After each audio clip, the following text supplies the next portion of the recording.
Hello and welcome. My name is Kent Trammell, and this is the first in a series of tutorials covering the creation of a realistic 3D portrait in Blender 2.6. I'll be creating a base mesh, sculpting detail, painting textures, growing and styling hair, shading and lighting, and compositing a final image. In this first part, I'll be creating a base mesh from a foundational sculpt followed by a retopology. Since this is a 3-hour modeling session, the playback has been sped up. So I'll get started by loading a few reference images. You'll probably recognize these two actors, but this portrait won't be a direct rendition of either. Instead, my goal is to combine real-world reference and artistic freedom to achieve a unique individual. Also, I tend to favor a sculpt-centric workflow.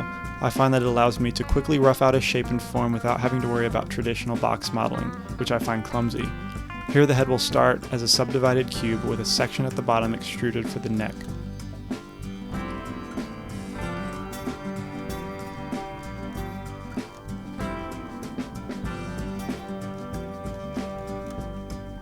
I remove half the head and add a mirror modifier.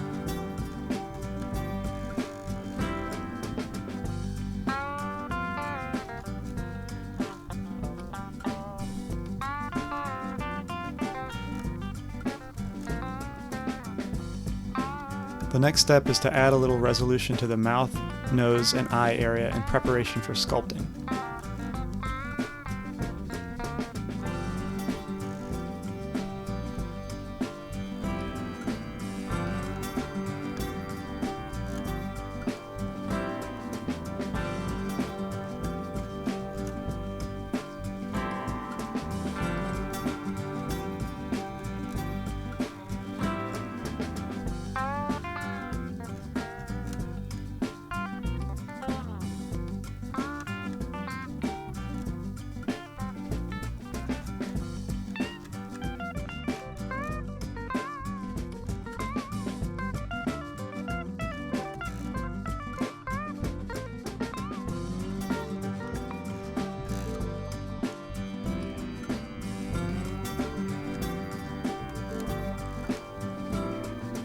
Now it's time to sculpt, so I'll add a multi-resolution modifier. I increase the levels slowly as I go. Often the temptation is strong to jump up several layers for detailing a specific area, then jumping back down, and jumping back and forth throughout the course of the sculpt. However, by making sure you take time on each level to detail as much as possible over the whole mesh before leveling up, you'll find your final sculpt much smoother, free of both ridges and artifacts. And really the only brushes I'll be using are Grab, which is green, Draw and Crease are red, Inflate and Pinch are white, Flatten and Polish are yellow, and Smooth, which is also white. Grab and Draw are great for shaping larger facial structures like the cheeks, bones, and brow and eye sockets. Crease, Inflate, and Pinch work well for finer features like the lips, nostrils, eyelids, and eventually wrinkles. Flatten and Polish are useful for planing the surface away and sometimes smoothing what the smooth brush won't smooth, like geometry poles.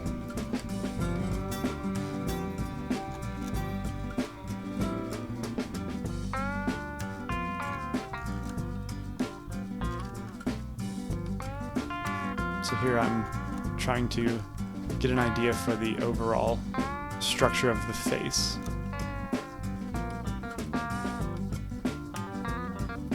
And a bonus in Blender that's lacking in ZBrush and Maya and 3ds Max, for example, is the ability to sculpt on a multi-resolution platform and then immediately jump into an edit mode and perform typical mesh operations. Blender's integrated so well with both sculpt and editing meshes that I can quickly scale down the face because it was too big.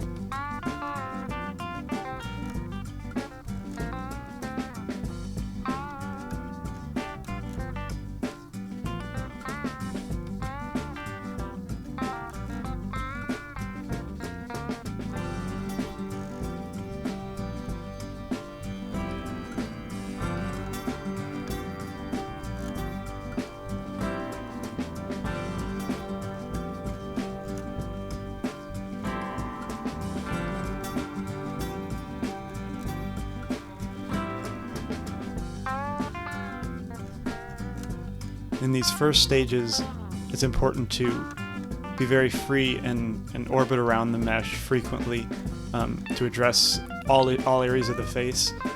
Try to avoid getting hung up on a specific area and detailing it to the max without addressing the other areas of the face. I think it's important to be very thorough throughout the entire mesh as you go.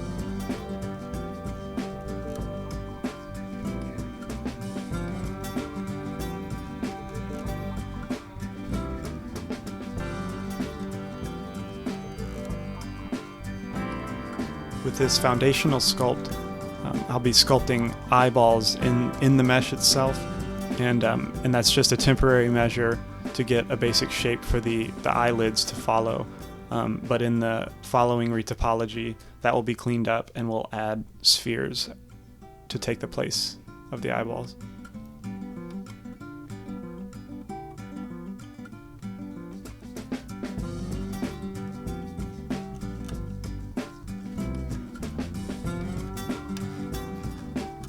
Again, I'm just trying to address all areas of the head before leveling up again, like the neck and also the ears.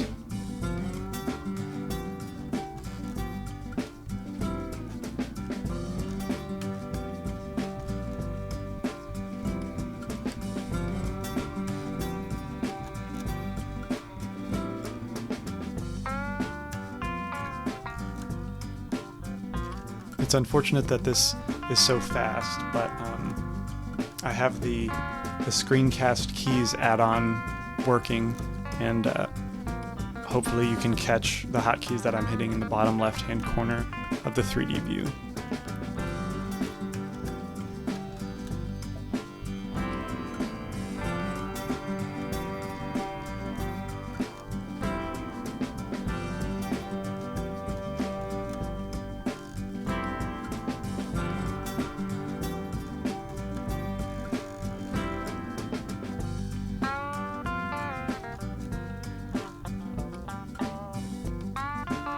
The eyes usually take the most work and most patience to get correct in this foundational sculpt, but don't be afraid to spend a lot of time here. The eyes are crucial for connecting with the viewer when it comes to realism, and just any kind of character in general. The eyes are crucial, so take your time there and be sure to hit it correctly.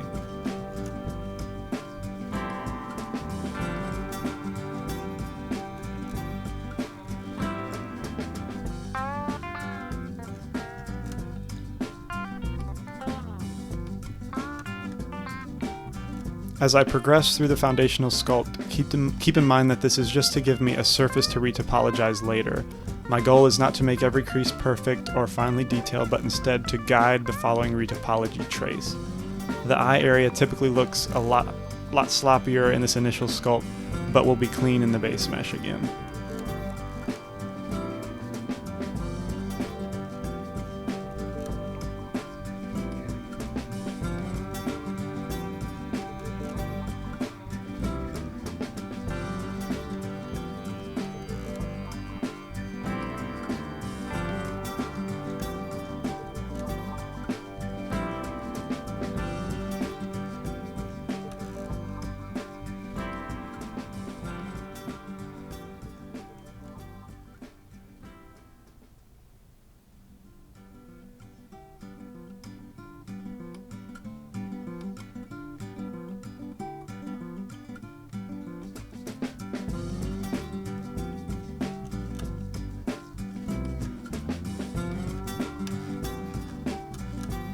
The crease brush is of course great for creases, but also to inflate over the new crease that you've created really emphasizes the crease and fills it out to be more correct. So you'll see me doing that a lot, adding a crease with the crease brush and then lightly inflating over that crease to essentially pinch it up, but pinch will do exactly that. It'll pinch it too flat. Inflate keeps the nice bulge on either side of the crease.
As a personal preference, I never use, well, maybe not never, but I rarely use image planes when sculpting a face or most organic shapes.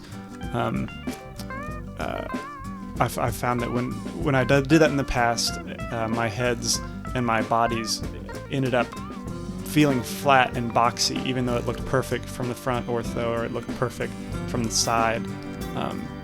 It never felt right in perspective.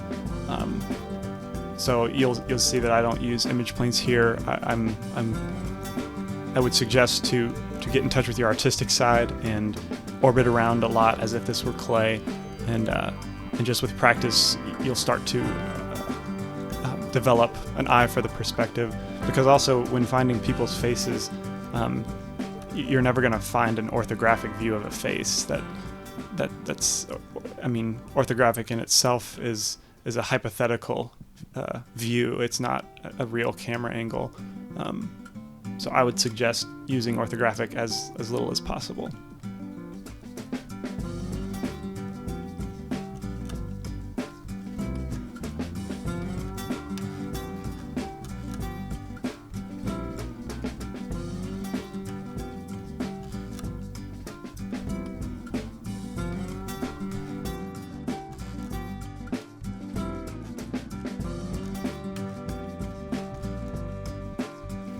The fleshy overlap on top of the upper eyelid is also a crucial point, just in general. Anything around the eyes, I know I've mentioned them several times, but it's just because of their importance. Take your time and get the folds and overlap correct.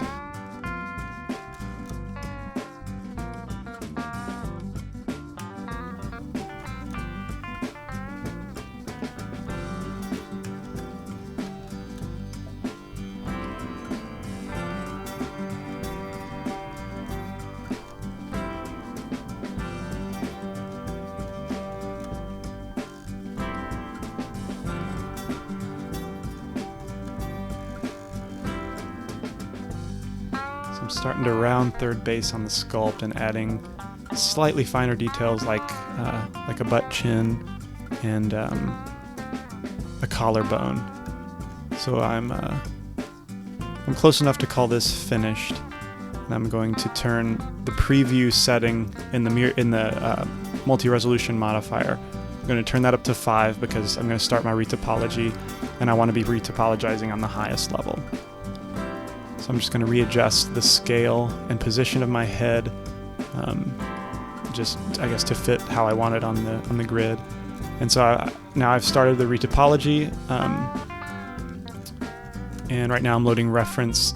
It's always a good idea to have reference up of good topology to guide you along in the retopology process.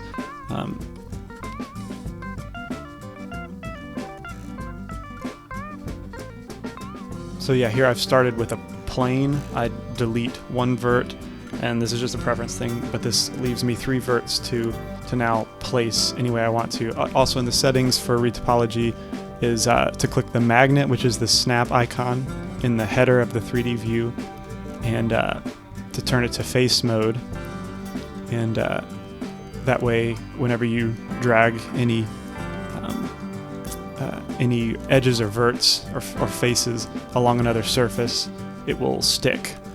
And this is how how it's sticking to the face right now, to the sculpt rather. And the common practice or hotkey workflow for this is either with a vert selected, right click somewhere, and that will extrude a new vert at the point of your clicking. And also you'll see me just extrude with E, 1 vert at a time. And here I'm starting. I usually always start with the mouth and make sure that the loops around the mouth are correct and even, and then I'll move up the face and then go to the eye socket. It's important to get the loops correct around the mouth and the eye socket, and then secondary importance is connecting the loops. But primarily you want to get those loops around those 2 areas correct first. Also, when I've drawn several verts, I will just connect them, select 2, hit F, and then select the whole area that now has 4 verts in relation to each other, and that will fill the faces in.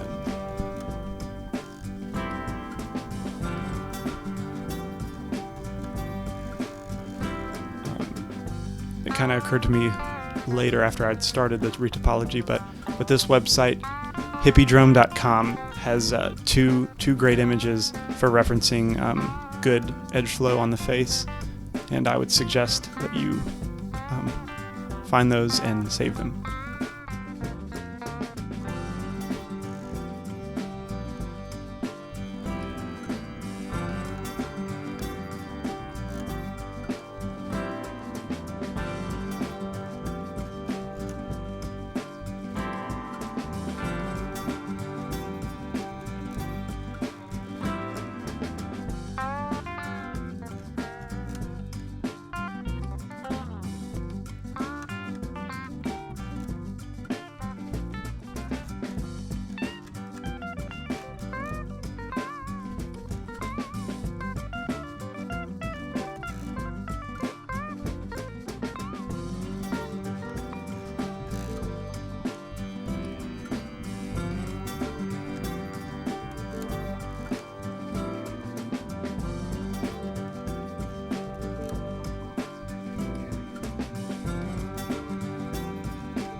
Some common mesh operations that I use while retopologizing are things like smooth vertex, cut a new edge loop with Control R, and also slide edge loop.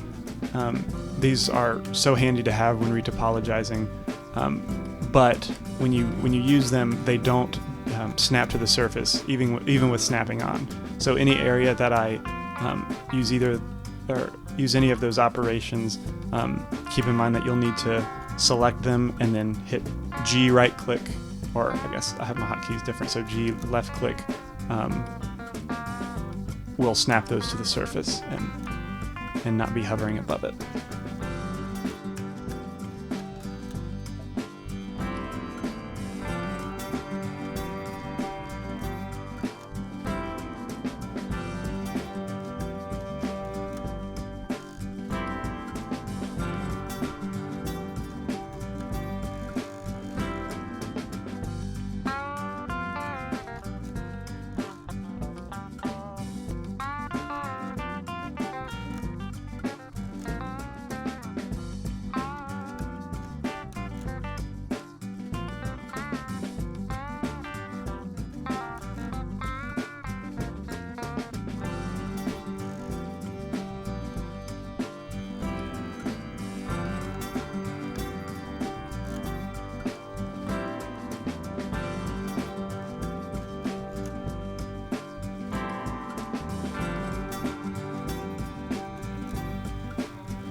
From time to time I'll preview the mesh, which now has a mirror modifier added to it, so I only have to retopologize half the face. And periodically I will scale the middle verts. I will scale that to the center after hitting Shift C, which will put the cursor back at the origin, and then I scale using the cursor. And that will just always keep those verts straight. And also you might want to, as you can see here, I have accidentally hit S, which is scaling all the verts and trying to snap them to the surface, which can be pretty taxing on the CPU. So here it'll leave it frozen for a while. When that happens, right click to get out of it, But anyway, when scaling the center verts to be even across or on the x-axis, you'll also want to turn snapping off for that.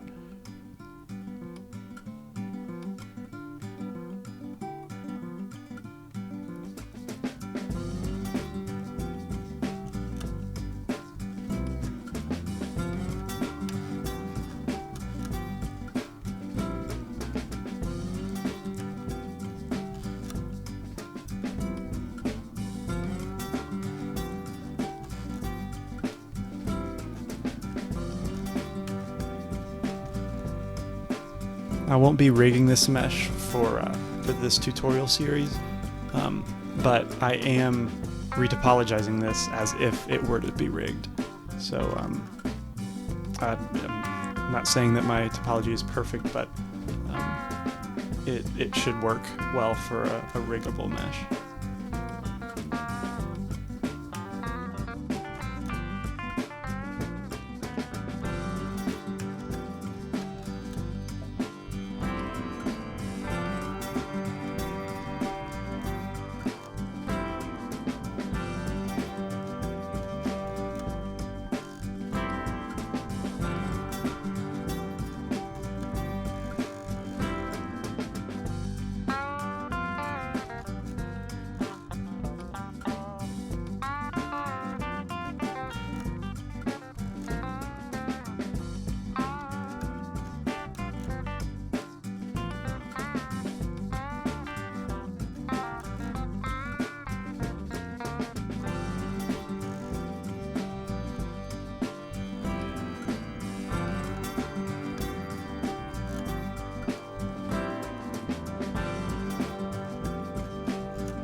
And don't be shy with the edge loops around the eyes. It's usually better to have more than not enough. So though it looks a little cramped in there, that will be very beneficial for shapes like blinking if this were to be rigged.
I'm a pretty big believer in reusing parts, especially complex human body parts, or like screws and hard surface.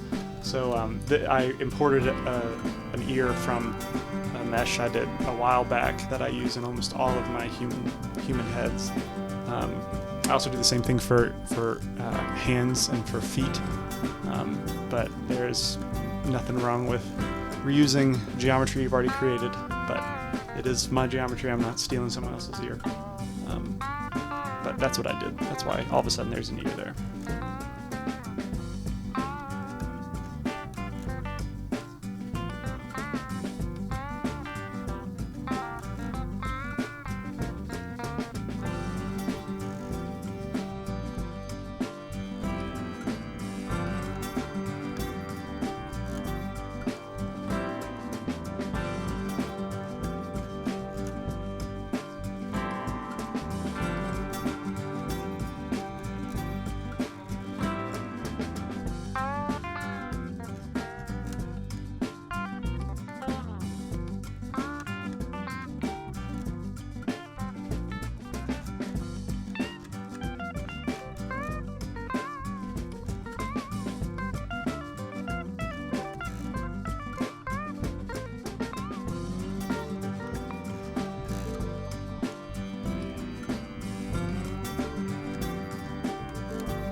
Something I'm not doing is saving enough.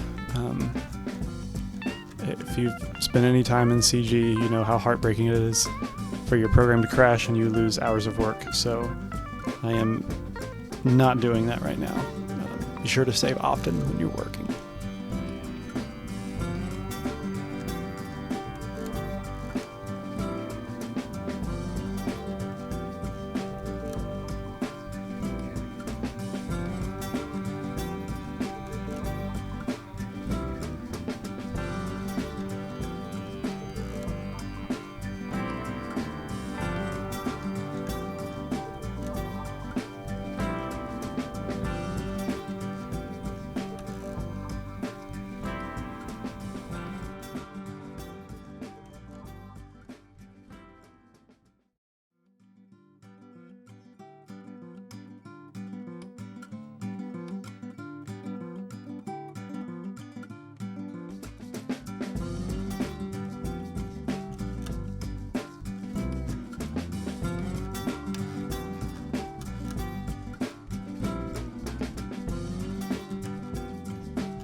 Now we'll add the sphere geometry to represent the eyeball.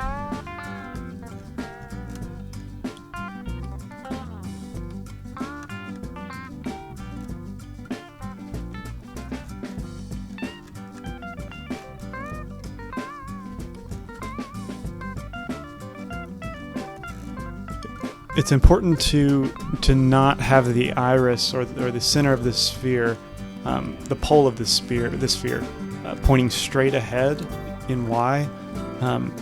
For me, I find that makes my character look like he's cross-eyed.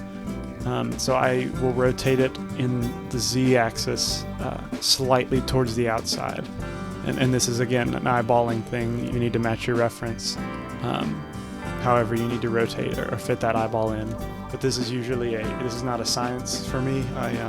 It's a lot of trial and error and rotating and repositioning till the eye doesn't look googly-eyed or cross-eyed.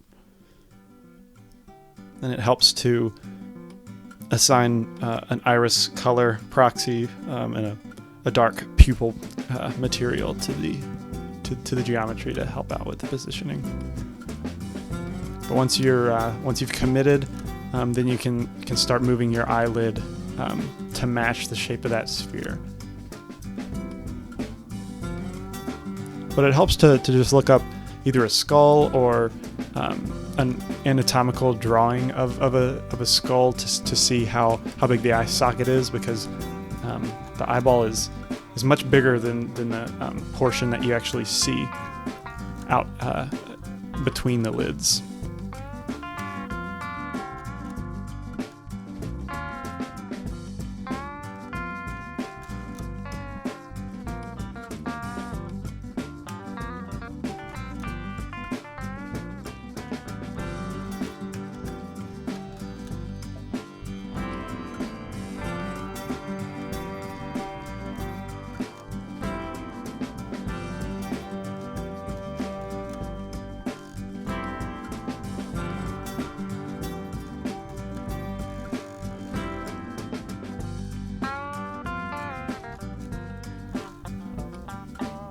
For the sake of the subsurface shader that we'll be creating in the future, I make it habit to extrude the inside of the eyelid. That helps to give a more realistic scatter effect in the eyelids.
Satisfied with the way the eyeball sits in the head and the way the lids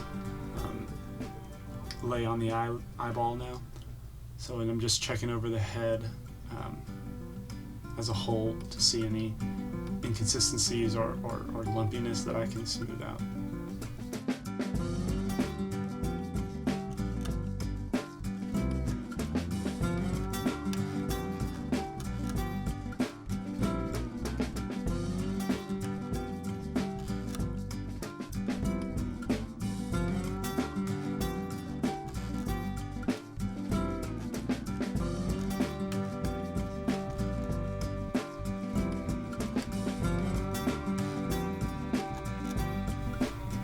And if this was being rigged, again, I would add a full mouth cavity in here.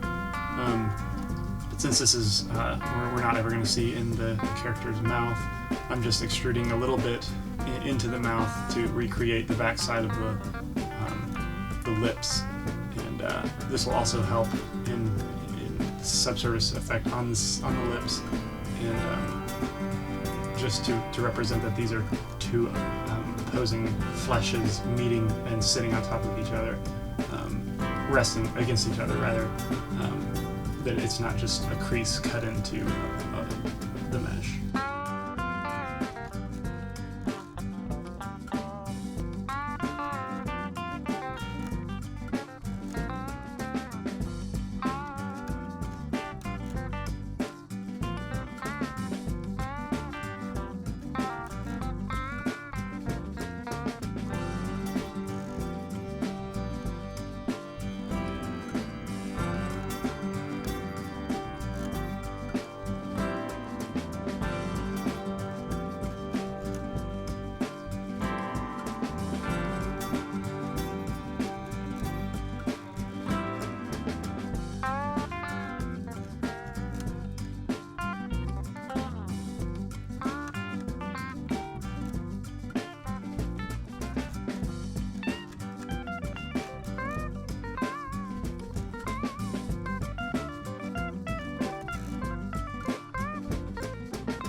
As I go over the head to make sure it's the topology is the way I want.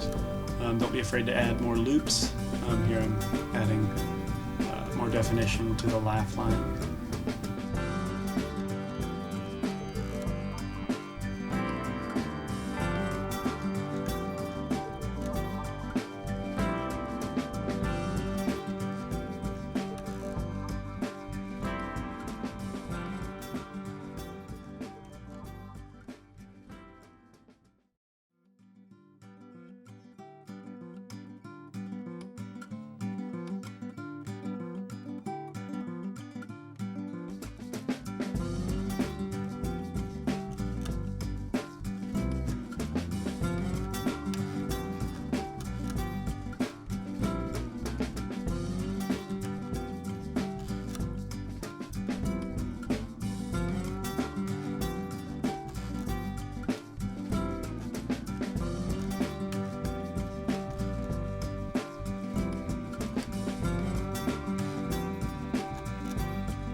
Okay, so almost exactly 3 hours later, I have a base mesh that I'm happy with, and this will conclude part 1 of the series.